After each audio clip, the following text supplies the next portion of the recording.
Jeff Bezos is here. He is the founder and CEO of Amazon.com, the country's largest online retailer. The company's electronic reading device, the Kindle, has sold in the millions since its debut in 2007. Amazon recently announced that it is now selling more digital books and hardcover books for the first time in its history. Although sales of the Kindle continue to grow, the device faces increased competition from tablet computers such as the Apple iPad. Last week, Amazon announced its second quarter profit rose 45% from the same period last year, and its revenue grew 41%. Amazon stock has since fallen because analysts expected even greater earnings performance. I am pleased to have Jeff Bezos back at this table. Here is the deal. This is not a commercial for a Kindle, because when there are new products from any manufacturer, when there are new ideas in health or science, when there are new movies and new books, we are very pleased to see them in your interest. Having said that, my first question to Jeff Bezos is, what have you brought?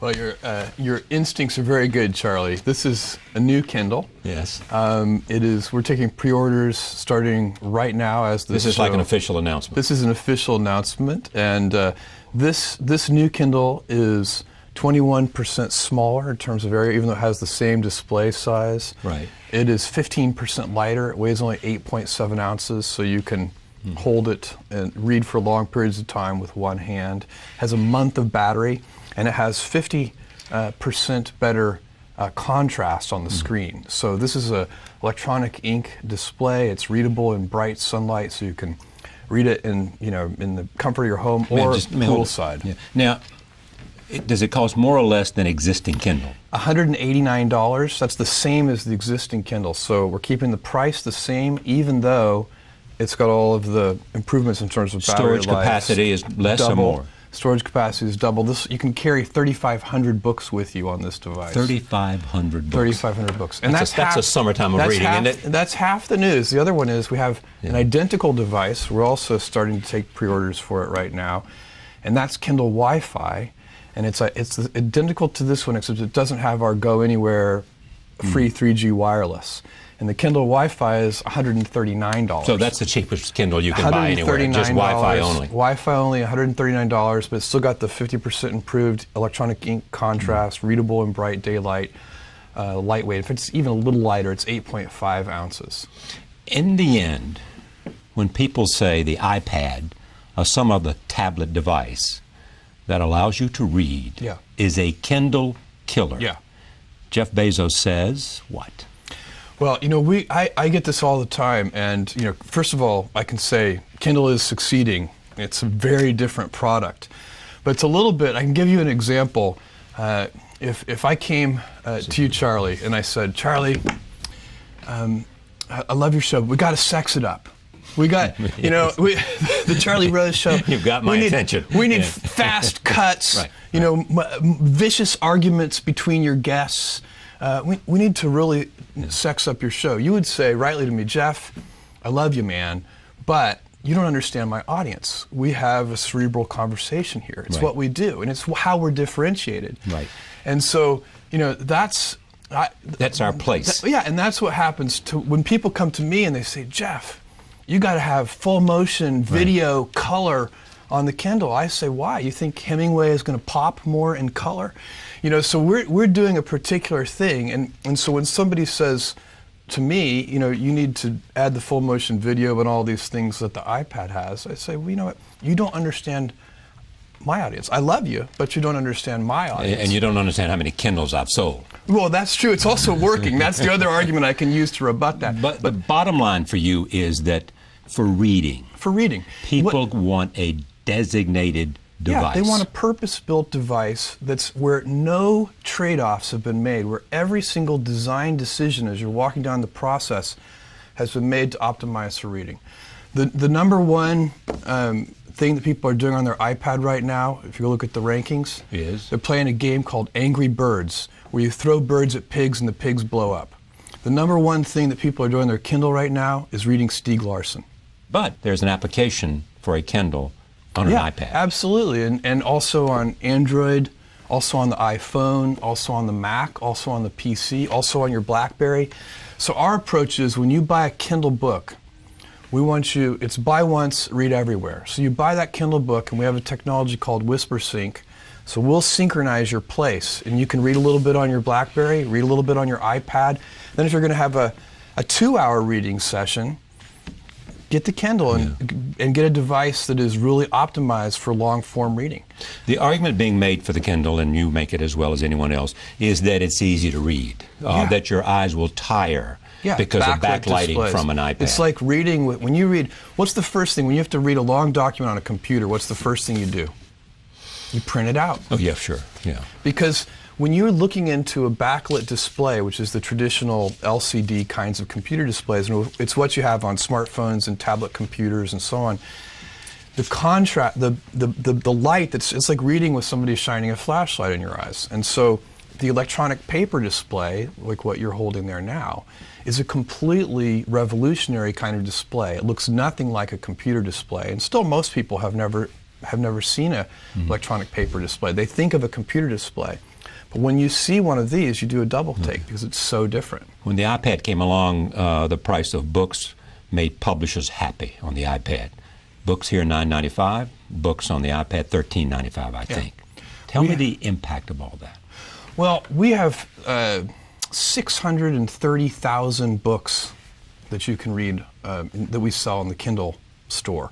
That doesn't even include the 1.8 million public domain out of copyright pre-1923 books. But of those 630,000 books, 510,000 of them are $9.99 or less. Same thing, if you look at the New York Times bestseller list, there are about 112 titles on the New York Times bestseller list. In the Kindle store, 81 of those 112 titles are $9.99 or less.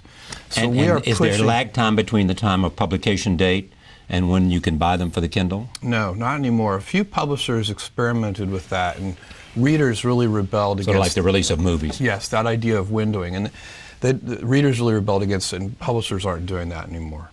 So you are counting on the fact that people want to have an extra device for reading. And therefore you are opting to make it smaller, easier, and thinner. And you got it.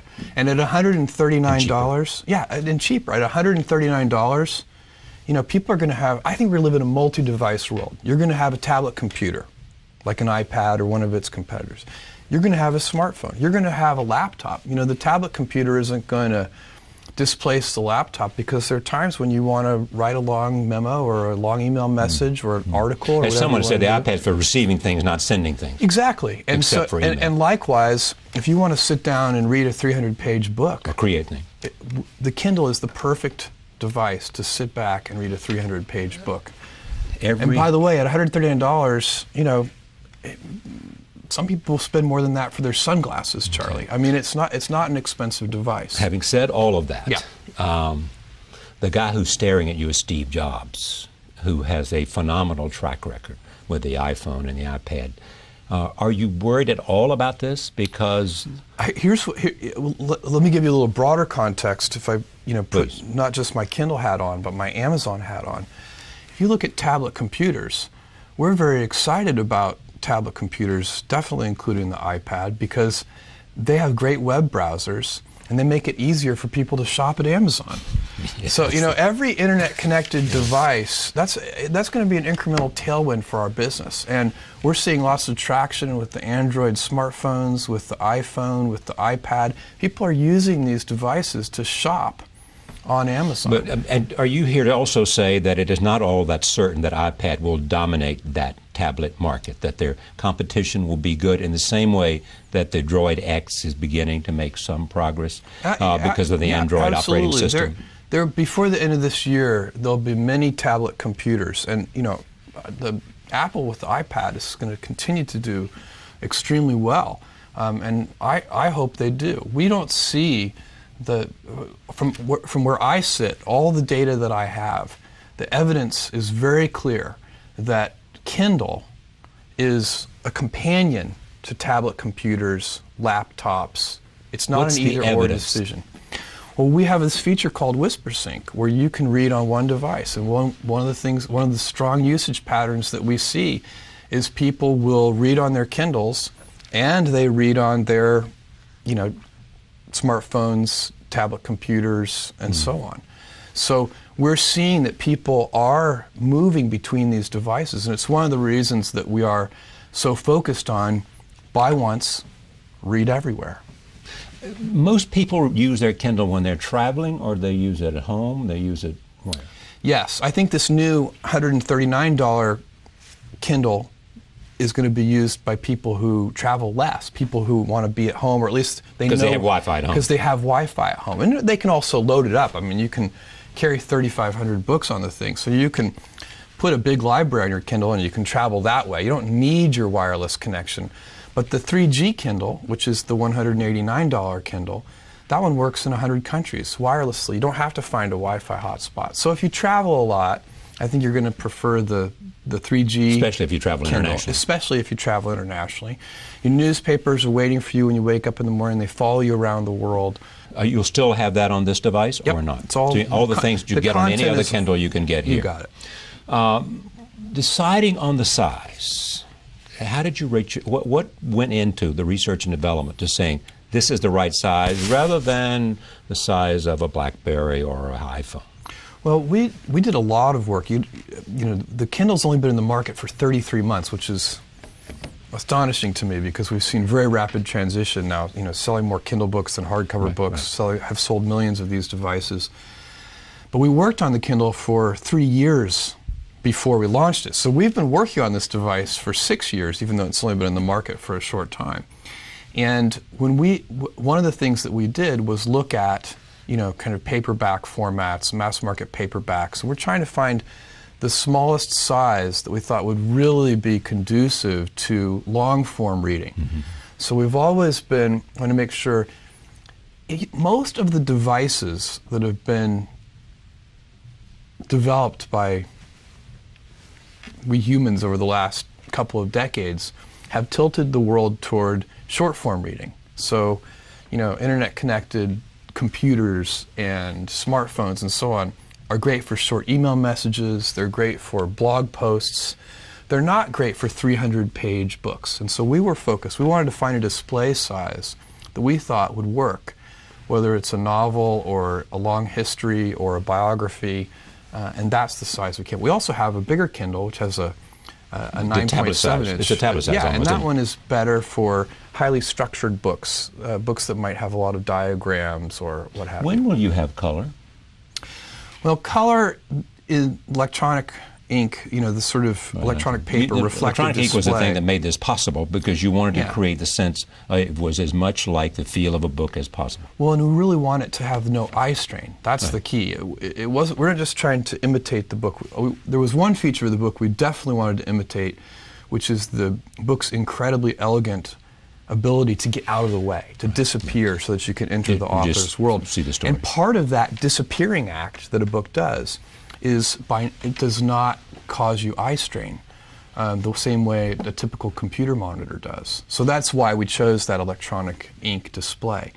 Color, I've seen, but it's still in the laboratory and it's not ready for prime time. But how many devices do we want to carry with us? I think you're going to have a lot of devices. Do you really? I do. I think you're going to at least 4 or 5, and some of them may not even be invented. Okay, but you're not. We're not trying to create an experience. Right. We want the author to create the experience. You know, if you're gonna read Nabokov or Hemingway, or what do you want us create an experience for? That's not our job. Our job is to provide the convenience so that you can get books in 60 seconds, so that you can carry your whole library with you, so that you don't get hand strain, so the device doesn't get hot in your hands, so that it doesn't cause eye strain, so that the battery life lasts a month, so you never get battery anxiety. The battery life of this is what? It's 1 month. 1 month. So all of those things that's our job. Our job is to design a perfect device for reading. You know, people say, why don't you add a touch screen? Well, the reason we don't add a touch screen is because when we're going down that decision path, we say, okay, a touch screen, and the current technology for touch screens it's called capacitive touch. It's a layer that goes on top of that display. Right. It adds glare. The first thing that you do when you add a touch display is you add a little extra layer of glass or plastic and a little bit of glare. So it's very easy from an engineering point of view to add a touch screen, but it's not the right thing if you're making no compromises. And that's our point of view on this. We want to build a device that's uncompromised for reading. And guess what? our approach is working. I mean, clearly, as you said, millions, but why are you so secretive? You and I have had this discussion before. On the number? People have written about our discussion, as you know, from Kindle. I'll tell you why we are. We are secretive about the number because we think it's competitively useful. There are other people who, if they're going to start planning their manufacturing lines and their supply chains, it's a helpful data point for them to know how many of these we're selling. When we just say millions, that's not a good data point for them. It's an increasing part of the overall revenue of Amazon. Yes. It's an increasing part. It's still relatively small. Amazon's retail business is a large business, and this is, even though this is a big business in its own right at this point, relative to Amazon's retail business, it's still... Is this the entry point for you in terms of the consumer electronics business? We are totally focused on reading. So sometimes I get asked, well, are you guys going to make a tablet computer? Exactly. And go head on against the iPad instead of this. And the answer is, or in addition to it, and the answer is no, and I'll tell you why. We don't want to do a Me Too product. But before the end of this year, there will be at least 30 iPad competitors. Next year, there may be 75. So what, do we want to be number 76? How is that going to help anything? Well, what if you were better? No. I mean, I would argue that if you could create something better than the iPad, then there's a market for you. I mean, you can build a better mousetrap. If you could have a very differentiated product, yes. But what we don't want to do is build a Me Too product. Right. And this is not a Me Too product. Is not a Me Too product. It's completely differentiated. It does things that a tablet computer with an LCD display could never do. Are you going to be hurt by publishers more not wanting to sell to you, or is your volume so significant that publishers always want to make a deal with you? Well, one of the reasons that this is working is because we have been able to build such a big catalog of electronic books. It's by far the largest electronic bookstore in the world, and it has the lowest prices. And we're going to keep up with that. Just 33 months ago, we had 90,000 titles available for Kindle, and today we have 630,000. So we've gone from 90 to 630,000 in just 33 months. And I predict we'll make that kind of progress again over the next 33 months, if not more. Our vision is every book ever written, in print or out of print, available on the Kindle within 60 seconds. One of the other features that we have, which I don't think gets talked about enough, but I can tell you that our customers really appreciate it, is our worry-free archive. So you can delete with abandon on this device. If you see a book on there that you're not reading right now, you want to delete it off the device, you can just delete it, because we keep a personal archival copy for you on our servers, and you can re-download it at any time. Your goal is to be the largest online, and you are, retailer in the world. Beyond that, what's the goal? Well, our mission is Earth's most customer-centric company. But I don't know what that means. Well, I'll give you an example. Right after World War II, Morita-san, the guy who founded Sony, set as the mission for Sony that they were going to make Japan known for quality. And you have to remember, this was a time when Japan was known for cheap copycat products. And Morita-san said, he didn't say we're going to make Sony known for quality. He said we're going to make Japan known for quality. He chose a mission for Sony that was bigger than Sony. And when we talk about Earth's most customer-centric company, we have a similar idea in mind. We want other companies to look at Amazon and see us as a standard bearer for obsessive focus on the customer, as opposed to obsessive focus on the competitor. So that's one of the reasons we work on differentiated products. It's one of the reasons we take a long-term viewpoint on things. You can't really do the right thing for customers if you're short-term oriented. And if you're going to invent new things, you've also got to be able, and this goes along with long-term orientation, you've got to be willing to endure a lot of criticism.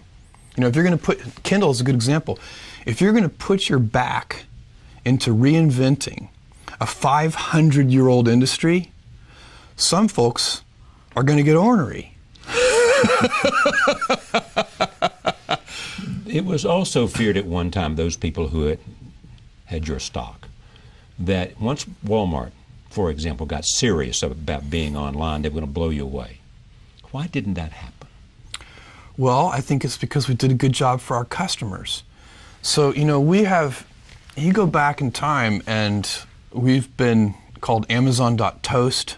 Right, I remember. Amazon.con, Amazon.bomb. This is all like in the first 3 years of our existence. Sure, yeah.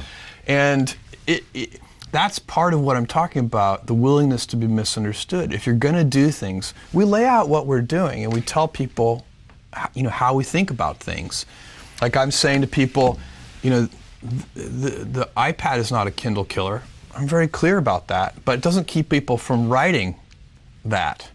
And I'm very clear about why. It's a totally differentiated device. It's $139. Works in bright sunlight. You can read with one hand. It's so light and the battery lasts a month. For $139, why wouldn't you want a device like that? Okay, but let me go back to the Walmart issue, though. Yeah. What was it that made you able to sustain a challenge from the world's greatest retailer? Obsessive customer focus on... But how do you focus on the customer better than they focus on the customer? They're pretty good at focusing on the customer, too. But we're very differentiated in how we do it. And so our approach, if you think about our retail business, which I think is what you're asking about here, there are really three things that we know are critical. That's the heart and soul of your business, isn't it? And especially relative to the Walmart question, I think that's the key. It's selection, low prices, and fast, convenient, reliable delivery. So that the shipment side. And so we have... Wait. So Walmart doesn't have low prices, fast, and convenient delivery? I would claim that Amazon has much broader selection.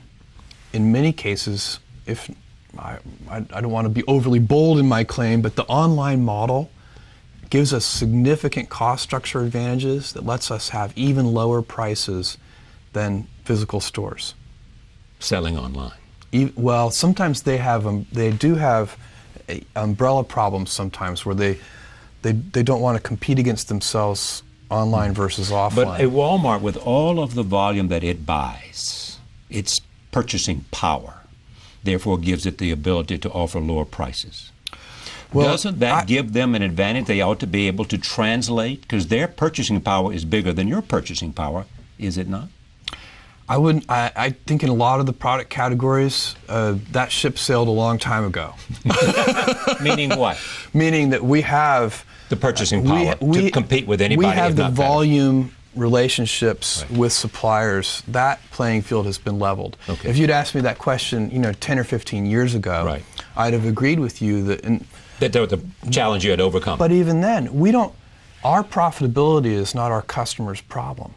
We don't take the point of view that we're going to price products, at a particular margin for ourselves. We say we're going to price products competitively, and if that means on that product that we lose money, that's okay, because we need to take care of the customer and earn trust, and we'll figure out over time. And if we find we can't ever make money with that product, we'll stop selling it. But we're not going to make customers pay for any of our inefficiencies, if you see what I'm saying. Did you lose money on the Kindle? Every new business that we have ever invested in, it has taken years. Most businesses have either no impact on our financials for the first 5 to 7 years, or a negative impact on our financials for the first 5 to 7 years. And we do a lot of new things. The company is very healthy financially. We're doing very well, and it's an outcome of customer obsession. So, when we were Amazon.toast, that was because Barnes & Noble had, we only had 100 and, when we were declared Amazon.toast, I think we had 150 employees. Barnes & Noble had 30,000 employees. And somebody wrote an article that said, Amazon has had a great 2-year run, but now the big boys have shown up, and they're going to steamroll them. And, we had a all-hands meeting. I called all 150 employees together. I said, look, because everybody's worried about it. Every employee has read the Amazon.toast article. Every mother of every employee has read the Amazon.toast article and has called and said, your father and mother who live here in New York. Yeah, are you okay? Yeah. And so we had an all-hands meeting, and I said, look, you should wake up worried, terrified every morning. But don't be worried about our competitors, because they're never going to send us any money anyway. Let's be worried about our customers and stay heads down focused. And so these are big, most of these are big markets. Another way to answer your question about competitors and Walmart is to say, look, they can succeed fabulously, and it won't stop us from succeeding. These retail markets are huge. So it often doesn't make sense for us to think of it as a pitched battle. Sometimes people think about business as it's kind of like a sporting event. There's a winner and a loser. It's not a zero-sum game. It usually isn't. I'm sure there are cases where, but most often, industries succeed. So I can tell you, I think e-commerce is succeeding. And the way we think about it, nobody else has to fail for us to do well. I think ebooks is like that. I think there are going to be many winners. I think ebooks is going to be a huge industry. Well, there are many competitors now. I mean, you've got Barnes & Noble is one of them, Sony is another now, and Apple is another. But I have a list of 50 competitors that we could walk through. I mean, all over the world doing different things. And our focus is going to be, we'll try to pay attention to those competitors, but we're not going to obsess over them. We're going to obsess over readers, and because those are the people who are buying that device. And we're going to make it, and it's not just a business for us, it's a mission for us. And missionaries build better products. What is Jeff Bezos thinking about today in 2010 that we might not know anything about that he thinks may be a reality in 2013 or 2015? Well, where is one of the things is the Amazon Web Services business. Now, there's a business that probably this is Amazon Cloud stuff? Yes. And there's a business that's growing. It's in a hyper-growth phase. It's already a significant business. That's a business that probably is not getting as much attention as it deserves. Is there a dominant player in the cloud business now? Well, Amazon, in the infrastructure part of it, which is the part that we play in, Amazon is by far the leader. Right. It started mostly with startup companies, but now it's big enterprises adopting. The best analogy I can give you for this is it's like the electric grid.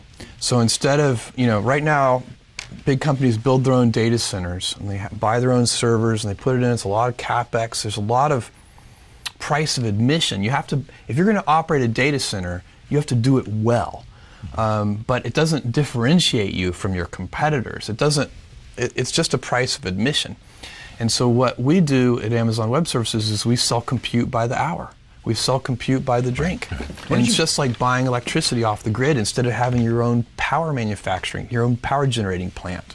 Were you surprised that Apple had to react to the iPhone question of the reception and the antenna? Were you surprised by that? Were you surprised that Steve Jobs could make a mistake like that? I honestly don't know anything about it. Don't avoid the question. I don't know anything other than what I read in the press. Come on, stop it. That's your normal way of evading question. I don't know. What is an iPhone? Who is this Jobs? You read about it. You had to. Yeah, I did, but all I know is what I read in the press. So, when you read in the papers, what's your assessment? Of the issue? Of the iPhone issue, yes. I find it a little surprising. It seems like to me that it could have been found in testing. What, do you think they rushed to market? I don't know. Does it damage them? No. No. Not at all.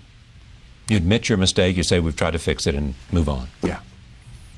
Charlie, even great companies make mistakes. And, the key is they got to fix it.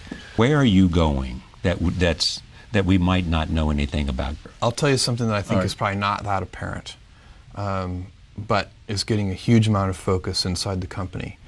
And it is apparel. Really? We're having a lot of sales growth in apparel. We bought a company called Zappos, which sells shoes. We already had a really good shoe business before buying Zappos. You might think, why would anybody buy shoes online? Why would anybody buy clothes online? Well, historically, clothing has always been the #1 mail order category, even pre-internet.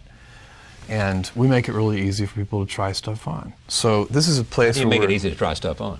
By making it easy to return. Oh, I see. Yeah. So and we try to get people not to feel guilty about it. Buy 3 pairs of jeans, and return 2 of them. It's okay. That's okay with you. Don't worry about it. Yeah, it's okay with us. Keep the one that fits. Keep the if one you that fits. want a preview of where we're headed with apparel, go look at the denim category. Go look at women's jeans on Amazon, and you'll see that'll give you a little insight into our future. So part of what you hope will be happening, it already is happening in a big way, is that when people think about making a purchase, their first instinct is Amazon. What I want is for people to feel like Amazon is the most reliable, that they have earned trust. Trust's hard-earned, easily lost. But we want to make hard promises, like if you're an Amazon Prime member, we'll get you this tomorrow or in 2 days, and we'll be very clear about it. You can pay $3.99 to get it tomorrow, or you can get it for free in 2 days. And that's a hard promise to make. And then we do a good job at keeping those promises, and that's how you earn trust. Make a hard promise, keep it.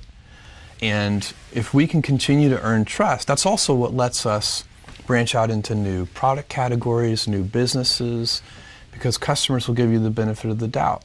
They'll say, Amazon does a good job for me, and so, I'll try this Kindle. You're a billionaire, they say. It's easy to figure that out. What do you think of the giving pledge? I think it's very interesting. It's I recently saw Bill Gates, Bill and Melinda Gates, and Warren Buffett. Yeah, present on this, and I think it's a very interesting idea. The idea is that people make a pledge, a moral pledge, not a legal pledge, to give away half of that net worth. Yeah, half or more. Yeah, that's right. Now, what do you think the receptivity to that is? I don't know. Does it interest you? Is it something that would resonate interests with me. you to know more about? I have a lot of ideas about philanthropy that I'm not ready to share or talk about. But the philanthropy today is done. My parents are really leading the charge there today. They run the Bezos Family Foundation, and they focus mostly on early education. The pledge is an interesting idea. I don't know what reception it's getting broadly. For me, the most important thing is to figure out which models work the best. So, for one thing, I'm convinced that in many cases, for-profit models improve the world more than philanthropy models if they can be made to work. And this is, by the way, one of the things that the Gates Foundation, in my view, and I know that foundation quite a bit. Patty Stonecipher, who ran it for a long time, is an Amazon board member. Is still an Amazon board member, and I think they are geniuses at figuring out that distinction. So let me give you an example of what I mean. They are always looking. They want to invest philanthropically in places where there are clear market failures. So, vaccines need to be refrigerated, and in the poorest places, there's no refrigeration. There's no electricity for refrigeration. So how do you distribute vaccines? Can you invent vaccines that don't need to be refrigerated? Can you invent battery-powered vaccine refrigerators? Actually, they're exploring a multitude of things along those lines. But because there's no money, it's not the kind of thing that big drug companies are going to jump on to make a vaccine that doesn't need to be refrigerated, because the bills are always going to get paid in the developed world, where they do have refrigeration. So there's no upside to developing that kind of vaccine. Kindle would be an example of something where the for-profit model is, it's driving down the cost, increasing the convenience of reading. One of the great things about the for-profit model is it's self-sustaining, and it draws competition. So then you get other people. So you're looking at philanthropy as a way that it can use. You want to look for market failures. You want to look for places where, a lot of R&D is like this. I'm very interested in the R&D that's being done in poverty. There are a couple. Esther Duflo. I don't know. Have you had her on your show? No, She's very interesting. But there are several people looking at R&D into poverty, and they ask really hard questions like, why do able-bodied, highly intelligent, hard-working people stay in poverty? In fact, they've done active experiments where controlled experiments where they will take a population of such people, fruit vendors in India, for example, And some of them work their way out of poverty and some of them don't. And they're trying to figure out what's the difference between those two groups. An active experiment they did was, they said, is there an element of luck?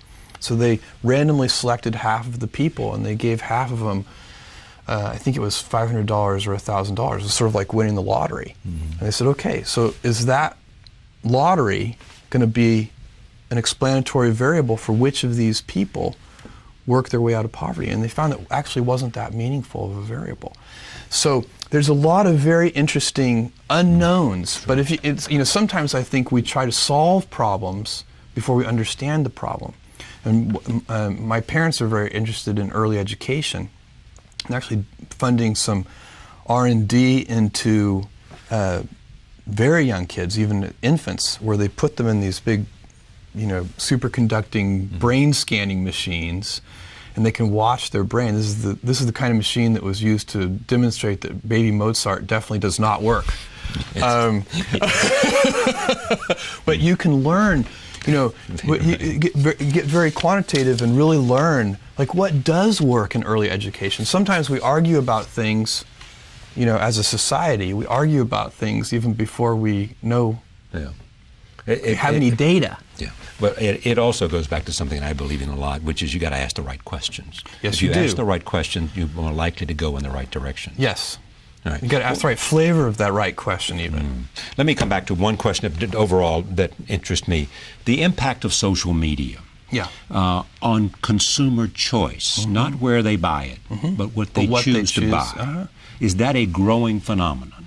People listening to their friends rather than some rating service, whether it's Amazon or somebody else? Here's what I would say. I don't think it's a growing phenomenon in one sense, but in another I do. Here's the sense where I think it is growing. I think on the internet, word of mouth is more powerful than it has ever been before. And so, on the internet, everybody buys ink by the barrel.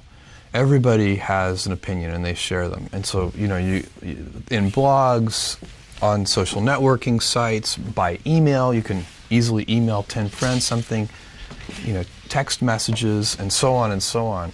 And so I think this is a very powerful and positive phenomenon for society, because I think in the past, if you were making a product, you would put the right business strategy, not necessarily the right thing for society, but the right business strategy was to put 70% of your attention, energy, and dollars into shouting about the product, marketing the product, and 30% into building a great product. And so if you could win with a mediocre product if you were a good enough marketer. Right. And I think that is getting harder to do. That strategy, the balance of power, is shifting away from companies and toward consumers. And in the future, which I think actually isn't bad for companies, as long as they understand. Said another way, the individual is empowered now. The individual is getting empowered. And what companies, the right way to respond to this if you're a company is say, okay, I'm going to put the vast majority of my energy, attention, and dollars into building a great product or service, and put a smaller amount into shouting about it, marketing it. Because I know if I build a great product or service, my customers will tell each other. You have to mix in some patience with that. You're going to have to take a long-term attitude. But if you do that, I think another way to say it is maybe we're moving into a world where the truth is more on the surface. And I think that's a very healthy and good thing. It won't be without its bumps, I'm sure. Okay, one last final question about this Kindle, the new Kindle. All right. Tell me. This one sells for how much? $139 for the Kindle, as long as you have a Wi-Fi hotspot. Okay. For the new model that does not, that has 3G. They're both new. They're same. And then for the 3G Go Anywhere one, works in 100 countries. The wireless works in 100 countries. It's $189. Does this work?